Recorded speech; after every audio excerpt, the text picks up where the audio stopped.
Hello everyone, welcome back to our channel.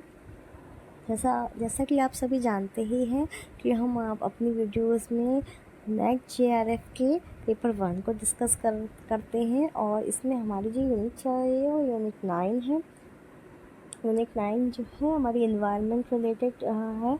जो हमारे environment से जितने भी रिलेटेड क्वेश्चंस हैं, क्वेरीज़ हैं और जितना भी इन्वायरमेंट से रिलेटेड टॉपिक्स हैं उसमें सारे इंक्लूड कर लिए जाते हैं, इसमें सारे डिस्कस किए जाएंगे। तो अभी आज हमारा इस यूनिट का जो ये टॉपिक चल रहा है, source of pollution, pollutant and their impact of human life, ये इसकी लास्ट वीडियो है। इसके बाद हम इसके नेक्स्ट टॉपिक की वीडियोस को आपके साथ शेयर करेंगे। आपको कैसी लगती हैं वीडियोस, प्लीज़ आप इसको लाइक और शेयर करके ज़रूर बताएं और हमारे वीडियो को सब्सक्राइब भी कर लें।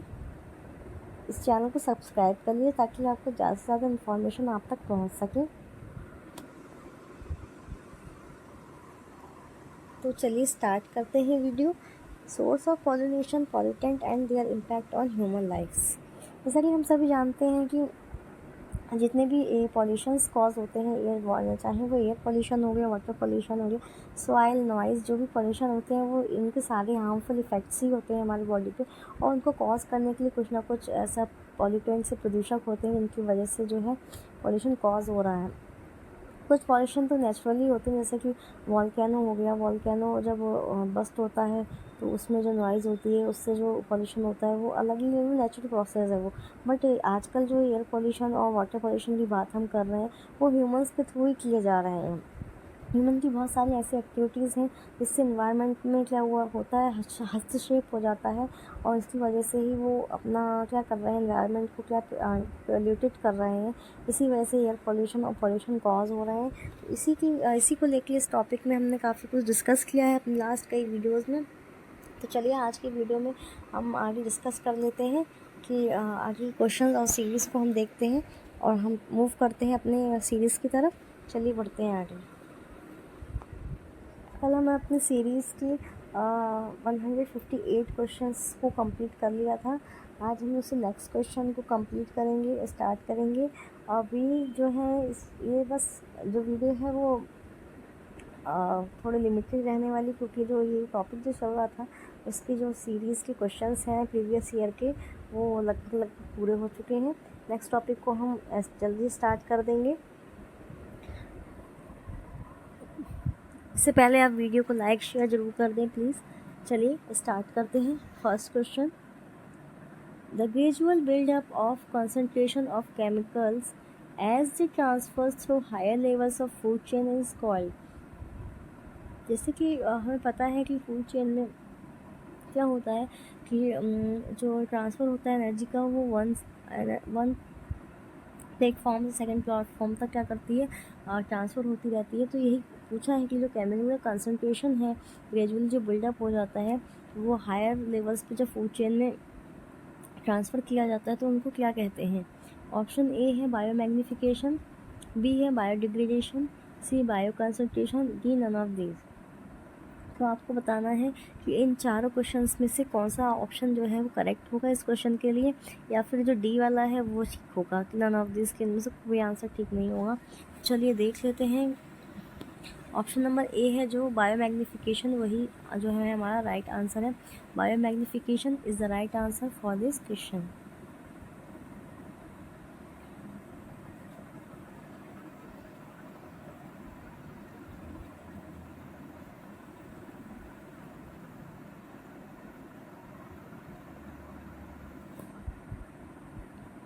Next question is, Stockholm Convention is a global treaty to protect environment and human health from। Stockholm में जो कॉन्वर्सेशन हुआ था, मैंने आपको लास्ट वीडियो में, आई थिंक लास्ट वीडियो में ये डिस्कस भी किया था आपसे। स्टॉकहोम में क्या होता है, यूएस फोर्स ने क्या कर दिया था, जो है स्प्रे कर दिया था जैसे एजेंट ऑरेंज के नाम से जो है हम जानते हैं, ठीक है ना। तो ये इसी से रिलेटेड है। तो उन्होंने पूछा है कि स्टॉकहोम कन्वेंशन में प्रोटेक्शन है इन्वायरमेंट का और ह्यूमन हेल्थ के लिए वो क्या है। तो यहाँ पे ऑप्शन ए है ग्रीन हाउस गैसेज, बी है persist of organic pollutant, C hospital acquired infection, या फिर डी नन ऑफ दिस। तो देखिए स्टॉकहोम का जो ये प्रोटेक्शन था ग्लोबल वार्मिंग के लिए वो था ऑप्शन नंबर बी करेक्ट है, persist organic pollutant. Organic pollutant को परसिस्टेंट करने की ज़रूरत है हम लोगों को। तो ये स्टॉकहोम कन्वर्सेशन की तरफ से एनवायरनमेंट एंड ह्यूमन हेल्थ का जो था ग्लोबल प्रोजेक्ट था।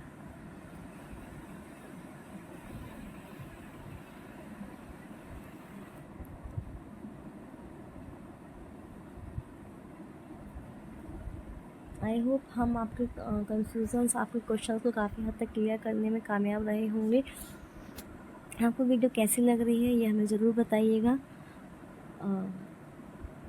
Next question is the presence of high legal content in water indicates that the water is.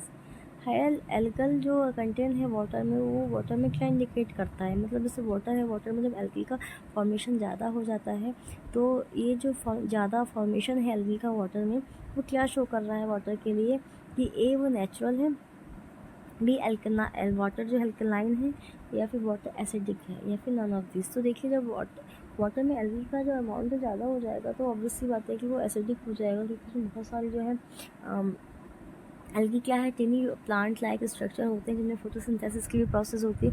सारी लिविंग ऑर्गेनिज्म की तरह ही सारी प्रोसेस, यानी प्लांट जैसी सारी प्रोसेस उसमें होती हैं। तो जो वाटर होगा वो कैसा हो जाएगा, वो एसिडिक हो जाएगा।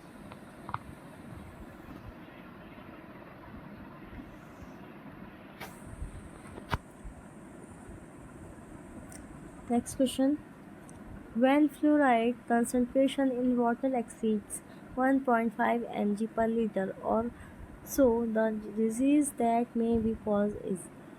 अगर हम कहें कि वाटर में फ्लोराइड की कंसनट्रेशन जो है 1.5 गुना बढ़ गई है पर लीटर के हिसाब से, तो फिर कौन सी डिजीज़ कॉज होने के चांसेस रहेंगे? Option A fluorosis, B poliomyelitis, C dental decay और डी नन ऑफ दिस। तो जो अगर हम फ्लोराइड की बात कर रहे हैं वाटर में कंसनट्रेशन उसकी जब 1.5 गुना ज़्यादा बढ़ रही है पर लीटर, तो फिर जो ऑप्शन नंबर ए है फ्लोरोसिस, उसकी वो डिजीज़ होने के चांसेस जो है वो ज़्यादा हो जाएंगे।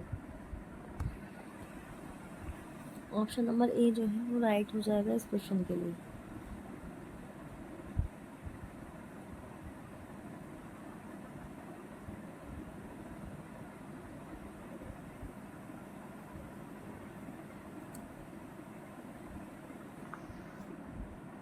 Next question, the safe permissible limit of sulphate in domestic water supply is.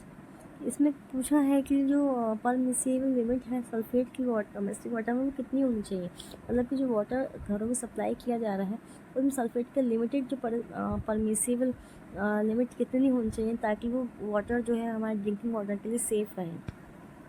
तो ऑप्शन ए 100 mg पर लीटर, 200 mg पर लीटर, 400 mg पर लीटर और डी 300 mg पर लीटर। इस क्वेश्चन को हम आई थिंक पहले भी अपनी वीडियोज़ में कर चुके हैं। ऑप्शन नंबर ए बी जो है वो राइट हो जाएगा, 200 mg पर लीटर, यानी कि 1 लीटर में 200 mg का जो है सल्फेट का लिमिटेशन परमिसिबल डोमेस्टिक वाटर में होना चाहिए जो सप्लाई होती है।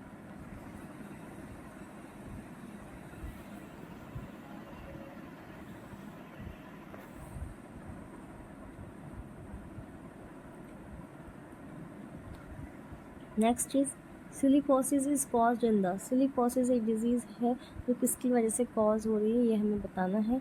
ऑप्शन ए है टेक्सटाइल इंडस्ट्री, बी है शुगर इंडस्ट्री, सी है स्टोन क्रशेस और डी है ऑल ऑफ द एबव।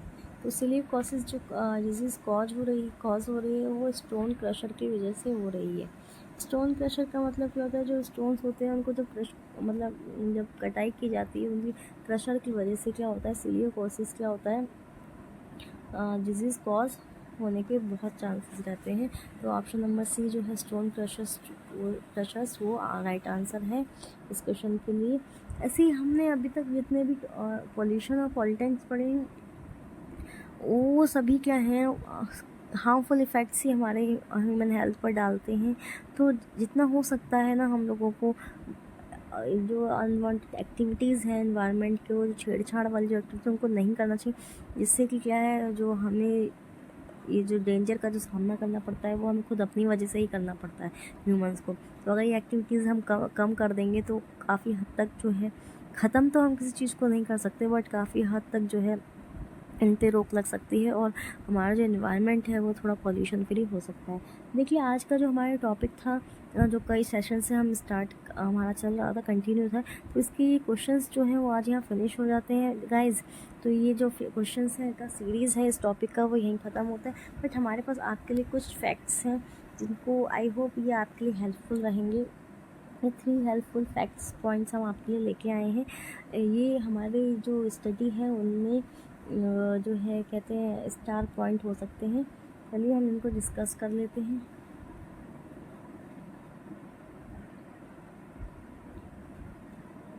ए है द फैक्ट्रीज एक्ट 1948। जो हम ये जो एक्ट्स हैं इनको पढ़ेंगे, इसकी जो ये हमारे एग्जाम्स में ये सब चीज़ें बहुत पूछी जाती हैं। ये फैक्ट्स पॉइंट्स जो हैं बहुत इंपॉर्टेंट हैं, इनको मार्क कर लीजिएगा। आप चाहें तो इनका स्क्रीनशॉट भी ले सकते हैं। Number 1 the factory act 1948। मतलब एक फैक्ट्री एक्ट था जो 1948 में आया था। This act aims at providing information on hazardous process taking place inside a factory to its worker, local residents and government official. इस एक्ट्स में क्या होता था, जैसे कि कुछ फैक्ट्रीज़ में ऐसा होता था कि हैजार्डियस प्रोसेस चल रही होती है, जैसे कि न्यूक्लियर प्रोसेस चलती हैं, न्यूक्लियर बॉम्ब बनते हैं जहाँ पर बहुत सारे पेस्टिसाइड्स या बहुत सारे ऐसे केमिकल्स बनते हैं जो बहुत हैजार्डियस प्रोसेस होती है उनकी। उसके अंदर जितने फैक्ट्री के वर्कर्स, लोकल रजिस्ट्रेंट्स और गवर्नमेंट ऑफिशियल वर्कर होते थे, उनके लिए एक्ट दिया गया था कि अगर कुछ ऐसा मिस हैपनिंग होती है तो इस एक्ट के थ्रू उनको बेनिफिट्स दिए जाएंगे। Fact number 2 the insecticides act 1968। Insecticides जो बनते हैं उनके लिए भी क्या है, 1968 में एक्ट्स बनाए गए थे कि it aims to regulate import, manufacture, sales, transport, distribution and uses of insecticides to prevent risk to human and animal life. मतलब कि इनका जो मैन्युफैक्चर है कैसे ये बन रहा है, कैसे इनको इम्पोर्ट किया जा रहा है, सेल किया जा रहा है, इनका ट्रांसपोर्टेशन कैसा करा जा रहा है, डिस्ट्रीब्यूट कैसे किया, इन सब को लेकर, इंसेक्टिसाइड्स को लेकर एक एक्ट बनाया गया था जिसमें क्या है ह्यूमन लाइफ और एनिमल लाइफ को रिस्क कम हो, इन सब चीज़ को लेकर।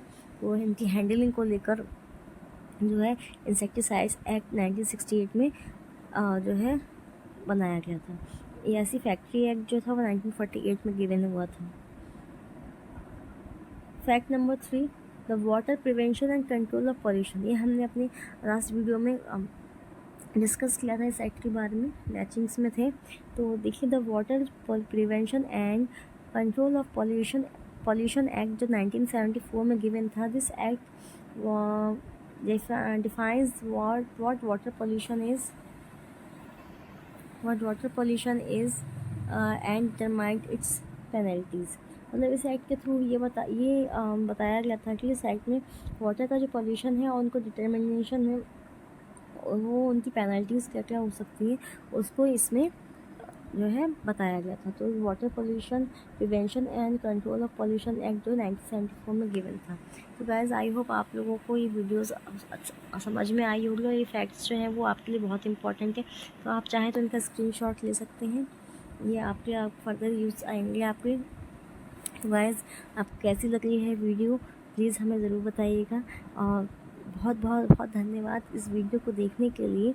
तो आज की हमारी वीडियो यही थी। अब कल हम जो इसकी यूनिट 9 की जो वीडियो बनाएंगे लेकर आएंगे आपके लिए, वो नेक्स्ट टॉपिक के ऊपर होगी, वो बिल्कुल न्यू टॉपिक होगा, फ्रेश टॉपिक से स्टार्ट करेंगे। Thank you so much guys for watching this video.